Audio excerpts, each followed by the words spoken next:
설마 ମଝିବା engineer ଚାକିରି କରା ସେ କ'ଣ ମୋ ଠାରୁ ଭଲ ପାଠ ପଢୁଥିଲା? ମୋର ତ ସବୁଥିରେ ଫାର୍ଷ୍ଟ କ୍ଲାସ୍।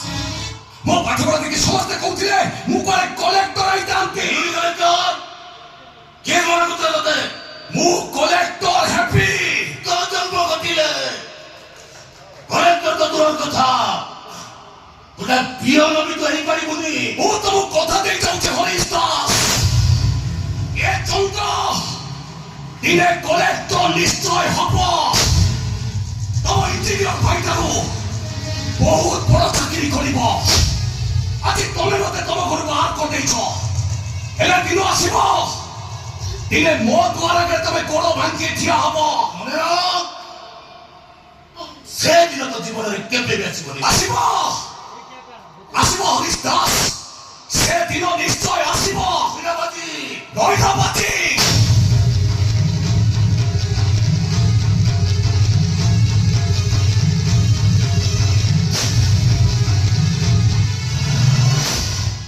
ଏ ନମିତା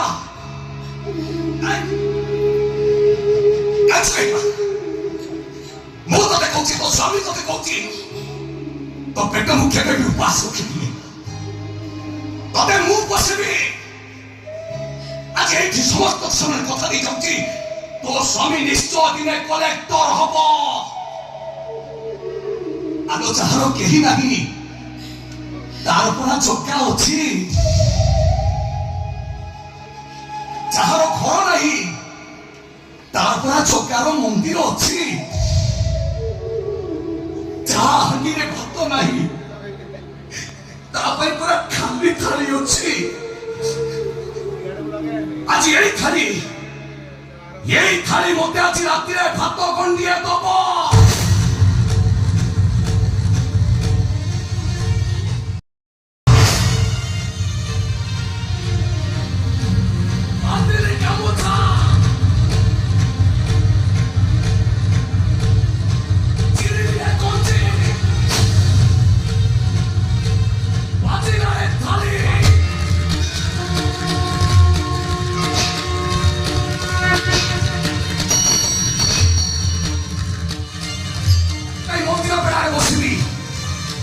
বাবু ভাইয়াকে চুলাকে চাউল মাগিবেনি।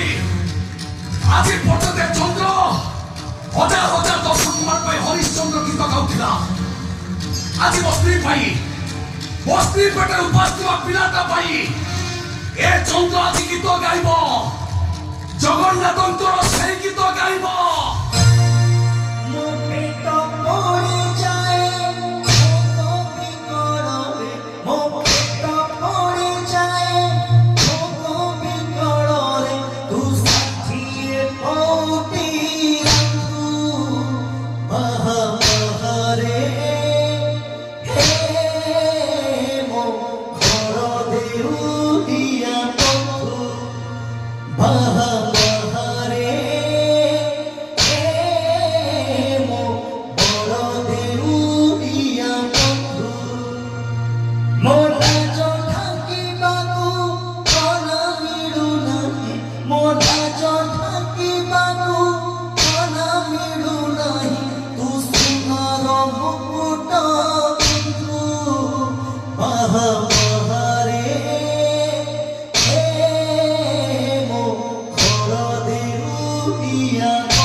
ତାକୁ କାଲିଠାରୁ ସେ ନିଜକୁ ଉପାସରେ ଅଛନ୍ତି। ଆରେ ସେମାନେ ବା କହିଲେ ମନ୍ଦିର ଦୁଆରେ ଯାଇ ଗୀତ ବୋଲିବା ବୋଲି। ହେଲେ ଲୋକମାନେ କଣ କହିବେ? ଲୋକଙ୍କୁ କଥା ଛାଡ, ଲୋକଙ୍କୁ କଥା ଛାଡ ପୂଜା। କାଲି ସକାଳେ ତା ସ୍ତ୍ରୀ କହିବ ଏଇଟା ହଉଛି ମୋର ଗୋଟେ ଅଯୋଗ୍ୟ ସ୍ୱାମୀ, ଏଇଟା ହଉଛି ମୋର ଗୋଟେ ଅପଦାର୍ଥ ସ୍ୱାମୀ। ଖାଲି କହିବନି, ଆବଶ୍ୟକ ପଡ଼ିଲେ ତାକୁ ଛାଡ଼ିକି ଚାଲିଯିବ। ତାପରେ କଣ ହବ? ତାପରେ ଭାଇ ତ ଛାତିକି ମୁଁ ପଥର କରିଦେଇଛି, ତୋ ଛାତିକି ତୁ ପଥର କରିଦେ ପୂଜା। ତୋଟା ଚିନ୍ତା କର, ତୁ ବଞ୍ଚିତ ଅବସ୍ଥା ଯଦି ସେ କିଛି ନ କରିବ, ମୁଁ ମରିବାର ପରିସ୍ଥିତି କରିବ କଣ? ତା ସ୍ତ୍ରୀ ପିଲା ବଞ୍ଚିବେ କେମିତି? କିଛି ଗୋଟେ କରିଥିବାର ମୁଁ ଦେଖିଲେ, କିଛି ନହେଲେ ମୁଁ ଶାନ୍ତିରେ ତ ଟିକେ ମରିପାରିବି ପୂଜା, ଶାନ୍ତିରେ ତ ମରିପାରିବି। ହେଲେ ଭାଇ କାହିଁକି କିଛି ମତେ ଭାଇ ଡର ଲାଗୁଛି ଭାଇ। ଜଣଙ୍କ ଉପରେ ଜଣେ ଘର ଛାଡ଼ିକି ଚାଲି ଯାଉଛନ୍ତି, ଯାଉଛନ୍ତି ଯେ ଯାଉଛନ୍ତି, ଫେରିବାର ନା ତୁ ମନଦୁଃଖ କରନି। ମତେ ଟିକେ ମୁଁ କଣ ମନଦୁଃଖ କରୁଛି? ବଡ଼ ଖୁସି ହଉଛି, ବହୁତ ଖୁସି ହଉଛି ମୁଁ। କାହିଁକି ଆମର ଗୋଟାଏ ଭାଇ ହଉଛି ଇଞ୍ଜିନିୟର, ଆଜି ଆଉ ଗୋଟେ ଭାଇ ଗୋଟେ ଚ୍ୟାଲେଞ୍ଜ ଦେଇଠି ଚାଲିଗଲା, କଲେକ୍ଟର ହବ। ଆଠାରୁ ବଡ଼ ଖୁସି ମୋ ପାଇଁ କଣ ଥାଇପାରେ ପୂଜା? କାଲି ସକାଳେ ମୁଁ ଘର ପରେ ଛାତି ବୁଲେଇ କହିବି ମୋର ଗୋଟାଏ ଭାଇ ଇଞ୍ଜିନିୟର, ଆଉ ଗୋଟାଏ ଭାଇ କଲେକ୍ଟର। ବହୁତ ଖୁସି ପୂଜା, ବହୁତ ଖୁସି ମୁଁ।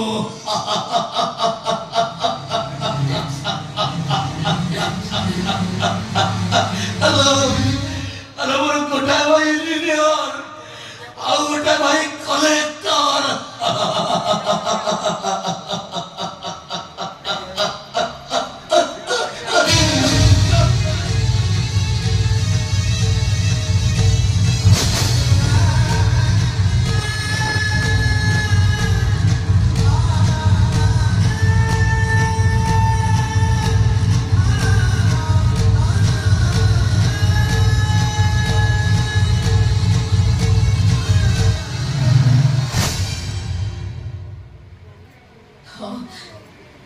ଯେମିତି ଅଛି ମୁଁ ଖୁସି ହେଇଛି, ଆଉ ଯୋଉ ଖୁସିଟା ମତେ ମଝିଆ ଭାଇ ପାଖରୁ ମିଳିଛି।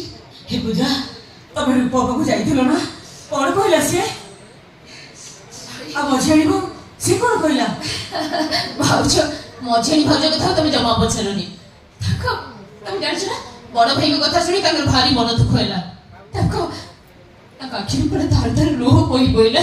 ମୁଁ ଜାଣେ ପରା, ସେମାନେ ମୋ ପୁଅ ଝିଅ କରିବୁ। ତାଙ୍କ ଭାଇଙ୍କର ଏମିତି କଥା ଶୁଣିଲା, ସେ ନିଶ୍ଚୟ ମନ ଦୁଃଖ କରିଥିବେ। ଆଉ ଆମ ରୂପ କଣ କହିଲା? ତା କଥା କଣ କହିବି ଭାଉଜ, ପିଲାଙ୍କ ଭଳି ରାହା ଛାଡ଼ିକିରି କାନ୍ଦୁଥିଲା, ଯେମିତି ଛୋଟ ଛୁଆମାନେ କଇଁ କଇଁକି କାନ୍ଦନ୍ତି। ପୂଜା, ସେମାନେ ଟଙ୍କା ଦେଲେ ନା? ହଁ ଟଙ୍କା ଦେଲି ନା, ମୋ ପିଠିରେ ପୁରା ପିଠିରେ ଟଙ୍କା ଦେଇଛନ୍ତି। କଷ୍ଟରେ ମୁଁ ଖର୍ଚ୍ଚ ହେଇଯାଇଛି। ପିଠିରେ ଟଙ୍କା ଦେଲେ? ତମେ କଣ ରିଆକ୍ସନ କହିଲ ତ ପୂଜା, ମୁଁ ବୁଝିପାରୁନି। ବୋଲେ ତମ ଆଖି କଣ କିଛି ଦେଖାଯାଉନି? ଟଙ୍କା ଦେଖିବ ନା? ଟଙ୍କା ଦେଖିବାକୁ ଚାହୁଁଛ ତ? ଦେଖ ଦେଖ ମୋ ପିଠିରେ ଟଙ୍କା।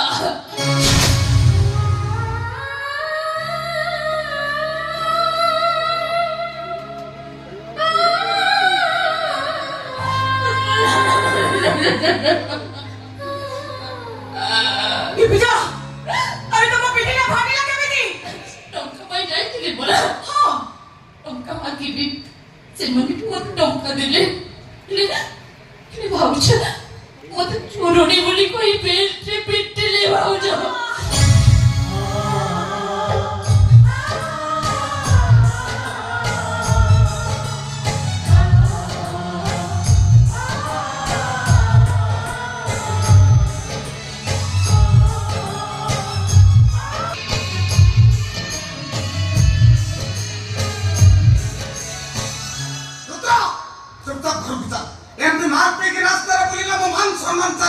আচ্ছা তোমার পুଣି মান সম্মান উপরে ভয় ଅଛି? আরে টঙ্কা বদলেবা কুকুর ভଳିଆ দৌড়ুଛ, মান সম্মান কোଉଠୁ ଆସିଲା? বাবা তোমার যদি মান সম্মান উপরে ভয় থাকতা ତାହେଲେ ମୋ ଇଜ୍ଜତ କେମିତି ନିଲାମ କରି ରଥାନ୍ତ? ମୁଁ ତ ଇଜ୍ଜତକୁ ନିଲାମ କଲି। ଇରେ ମୁଁ କଣ କଲି କି? ତମରି ପାଇଁ ଏ ରୁଦ୍ର ମହାନ୍ତିର ନାଁଟା ବଦଳିଗଲା। ତମରି ଭାଇ ରୁଦ୍ର ମହାନ୍ତିଟା ପାଲଟି ଗଲା ଶିଶୁପାଳ ମହାନ୍ତି। ତମରି ଭାଇ ମହାବେଦରୁ ମୁଁ ଶିଶୁପାଳ ହେଇ ଘରକୁ ଫେରି ଆସିଲି। ଇରେ ମୁଁ କଣ କଲି? ତୁ ବାହା ହେଇକିରି ବୁଲୁଥଲୁ, ସେଥିପାଇଁ ତୋ ବାହାଘର ଠିକ କଲି। ବେକାର ହେଇକିରି ଥିଲୁ, ଭାବିଲି ବାହାଘରଟା କରିଦେଲେ ତୋ ଭାଗ୍ୟଟା ବଦଳିଯିବ, ସେଥିପାଇଁ ତୋ ବାହାଘର ମୁଁ ଠିକ କରିଥିଲି। ତମେ ମୋ ବାହାଘର ଠିକ କରିଥିଲ? ଖାଲି କଣ ଠିକ କରିଥିଲି? ବାପର କର୍ତ୍ତବ୍ୟ କରିବାକୁ ଯାଇ ବାଜା ବାଣ ଲାଇଟରେ 1.5 ଲକ୍ଷ ଟଙ୍କା ଖର୍ଚ୍ଚ କରିଥିଲି। କାଳେ ଗାଁ ଲୋକ ତ ଭୋଜି ଭାତରେ ଗଣ୍ଡଗୋଳିଆ କରିବେ, ସେଥିପାଇଁ ଆଗିରା 1 ଲକ୍ଷ ଟଙ୍କା ଖର୍ଚ୍ଚ କରି ପାଟଲି ଖାସି କାଟିକିରି ଭୋଜି ଦେଇଥିଲି। ବାପର କର୍ତ୍ତବ୍ୟ କରିବାକୁ ଯାଇ 1.5 ଲକ୍ଷ ଟଙ୍କା ଖର୍ଚ୍ଚ କରିଥିଲ ନା ଯୌତୁକ 4 ଲକ୍ଷ ଟଙ୍କା ପାଇବା ପାଇଁ ମତେ ବାହା କରଉଥିଲ? ସେମାନେ ମତେ 4 ଲକ୍ଷ ଟଙ୍କା ଦେଲେ କି? ସେଇଥିପାଇଁ ତ ବାହାଘରଟାକୁ ଅଧାରୁ ଭାଙ୍ଗିଦେଲ। ହସ୍ତଗଣ୍ଠି ପଡିବା ପୂର୍ବରୁ ବାହାଘରକୁ ଭାଙ୍ଗି ଦେଇ ବରକୁ ଘରକୁ ପଠେଇଦେଲ। ଆଉ ତୁ କଣ କହୁଥିଲୁ? ଇରେ ଧପା ବାଜେ କାଉଣ୍ଟର ଲୋକଟା ଘରେ ମୋ ବନ୍ଧୁ ଆଣିଥାନ୍ତି, ସିଏ କହେ ଗୋଟେ କରେ ଗୋଟେ, ତାରି ଭଣିକି ବୋଉ କରିକି ଆଣିଥାନ୍ତି। ତମେ କଣ ଟାଉଟର ନୁହଁ? ରୁଦ୍ର, ତୁ ମତେ ଟାଉଟର କହିଲୁ? ତୋ ବାପା କହି ତୁ ଟାଉଟର କହିଲୁ? କାଲି ତ ଚୋର କହିବୁ, ତା ପରଦିନକୁ ମଦୁଆ କହିବୁ, ତା ପରଦିନକୁ ରାଣ୍ଡୁଆ ବି କହିବୁ। ଇରେ ଛୁଆ ବେଳେ କେତେ ଥର ତୁମ ଲୁଙ୍ଗିରେ ସୁସୁ କରିଥାଉ। ଏଇ ଓଦା ଲୁଙ୍ଗି ପିନ୍ଧିକିରି ମୁଁ ଗାଁ ଗଣ୍ଡା ବୁଲିକିରି ଶୁକେଇଛି। ଶୁକାଜି ତୋ ବୋପାଟାକୁ ତୁ ଟାଉଟର କହୁଛୁ। ସେଇଥିପାଇଁ କହୁଛି ଯେ ବାହାଘର ପୂର୍ବରୁ ମୋର ଗୋଟାଏ କଣ୍ଡିସନ ଥିଲା, ମୁଁ ଯୋଉଠି ବି ବାହା ହେବି ବିନା ଯୌତୁକରେ ବାହା ହେବି। ଆଉ ତମେ ମତେ କହିଥିଲ ମୁଁ ଯୋଉଠି ବାହାଘର ହବାକୁ ଯାଉଛି ଯୌତୁକ ବାବଦକୁ ଟଙ୍କା ଦେବି, ଆଣୁନ। ଆଣିଲି କି? ସେଠୁ ମୁଁ ଟଙ୍କାଟିଏ ଆଣିଲି କି? ଆଣିଲନି ଯେ ମତେ ସବୁଦିନ ପାଇଁ ଶିଶୁପାଳ ସଜେଇ ଦେଲ। ସାଇ ପଡିଶା ସାଙ୍ଗସାଥି କାହାରି ସାମ୍ନାରେ ମୋ ମୁଣ୍ଡ ଟେକି ବାଟ ଚାଲି ପାରୁନି। ସମସ୍ତଙ୍କ ସାମ୍ନାରେ ଗୋଟେ ଉପାସ କଣ୍ଢେଇ ପାଲଟି ଯାଇଛି। ହଉ ହେଲା, ଆଉ ମନ ଦୁଃଖ କରନା। ମୁଁ ଗୋଟେ ଭଲ ଝିଅ ଦେଖିଛି, ଏଇ ମାସକ ଭିତରେ ତୋର ବାହାଘର କରିବି। ଆଉ ତୋ ଶିଶୁପାଳ ଦୋଷକୁ କାଟିଦେ। ପ୍ଲିଜ ବାପା ପ୍ଲିଜ, ମୁଁ ତ ବାହାଘର ହାତ ଯୋଡୁଛି। କହିବ ତ ଘର ତଳେ ପଡିବି, କିନ୍ତୁ ସେ ବାହାଘର କଥାଟା ତ କୋଉ ତଳେ। କଣ ବାହା ହବୁ ନାହିଁ? ଇରେ ବାହା ହବୁନି କାନ୍ତି ଓଛରା ହେଇକି ରହିବୁ ନା କଣ? ଜୀବନ ଏଠି ରହିବି ଏକା ଏକା ବିନ୍ଦାସ। ନା ସେ ସିଞ୍ଚରରେ ବସିବାର ଅଛି, ନା ଟେନସନ ନେବାର ଅଛି। ଆସୁଛେ ହାତ ଛାଡନ୍ତୁ, ହଁ ହାତ ଛାଡନ୍ତୁ।